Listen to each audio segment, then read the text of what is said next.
Hello everyone, welcome to my new blog. তো দেখো আজকে একটা অন্যরকম কালারের ব্লাউজের উপর ডিজাইন করে দেখাচ্ছি।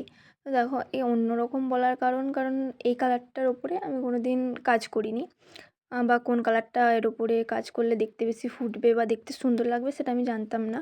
যদিও বা বর্ডারগুলো ব্ল্যাক কালারের ছিল, কিন্তু কলকাগুলো ব্ল্যাক কালার করলে ফুটবে কি না, দেখতে ভালো লাগবে কি না বুঝতে পারছিলাম না, তাই জন্য একটা ডার্ক ব্লু কালার দিয়ে কলকাটা করছিলাম।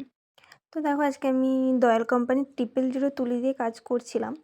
এই তুলিটার প্রবলেমটা হচ্ছিল কি, মানে লাইনগুলো ড্র করছিলাম, খুব সুন্দর হচ্ছিলো, কোনো দিকে বেঁকে টেকে যাচ্ছিলো না। কিন্তু এই যে যখনই কলকাগুলো করতে যাচ্ছিলাম তখনই জানি কেন একটা লাইনের মতো আসছিলো, ঠিকঠাকভাবে টান হয়ে হচ্ছিল না।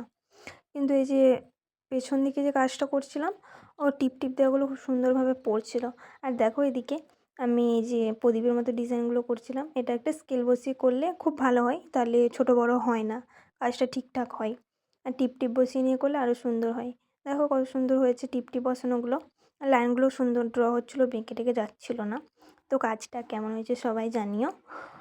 আর যদি ফেসবুক থেকে দেখো তাহলে ফলো করে দিও, আর ইউটিউব থেকে দেখলে সাবস্ক্রাইব করে দিও, আর একটা লাইক আর কমেন্ট করে জানিও যে কাজটা কেমন হচ্ছে। দেখা হচ্ছে নেক্সট একটা ব্লগে, নেক্সট একটা কাজ নিয়ে।